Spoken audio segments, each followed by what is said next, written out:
আলাইকুম ওয়া রাহমাতুল্লাহি ওয়া বারাকাতুহু।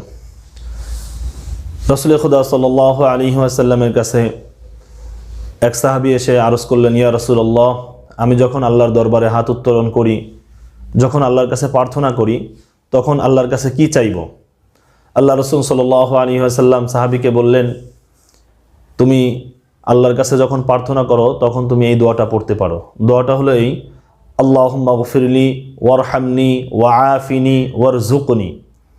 ছোট্ট একটি দোয়া, আমি আবারও পড়ছি, আল্লাহুম্মা গফিরলি ওয়ারহামনি ওয়াআফিনি ওয়ারযুকনি।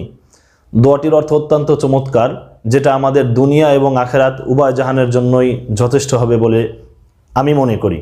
রাসূল খুদা সাল্লাল্লাহু আলাইহি ওয়াসাল্লাম এজন্যই তার সাহাবীকে এই দোয়ার ব্যাপারে তাকে উৎসাহিত করেছেন। দোয়াটির অর্থ হলো, আয় আল্লাহ, আপনি আমাকে ক্ষমা করে দিন। আয় আল্লাহ, আপনার দয়া আমার উপরে আপনি অর্পিত করুন। আয় আল্লাহ, আপনি আমাকে সচ্ছলতা দান করুন। সেই সাথে আয় আল্লাহ, আপনি আমাকে রিজিকের বন্ধ ব্যবস্থা করে দিন। দেখেন, দুনিয়াতে আমাদের যেই বিষয়গুলো প্রয়োজন এই ছোট্ট একটি দোয়ার মধ্যে সবগুলোই রয়েছে। এক নম্বরে, আমাকে যদি আল্লাহ তাআলা ক্ষমা করে দেন, এর ছাড় পাওয়া কি আছে? আল্লাহ তাআলা যদি আমার উপরে দয়া করেন, তাহলে পৃথিবীর কোনো কিছুই আমার প্রয়োজন নেই, সব কিছু আমার জন্য যথেষ্ট হয়ে যাবে।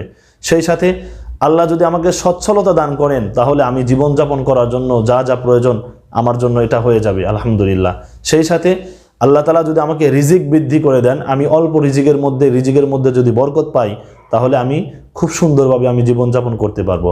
আল্লাহ সুবহানাহু ওয়া তাআলা আমাদের সকলকেই এই ছোট্ট একটি দোয়া আমাদের সকলকেই পড়ার মতো তৌফিক দান করুন। সকলে বলে আমিন। এটা এমন একটি দোয়া, খুব গ্রহণযোগ্য একটি হাদিসের কিতাবের মধ্যে দোয়াটি এসেছে। দোয়াটি সহিহ মুসলিম শরীফের মধ্যে দ্বিতীয় নাম্বার খণ্ডের আপনার 345 নং পৃষ্ঠায় 2697 নং হাদিস।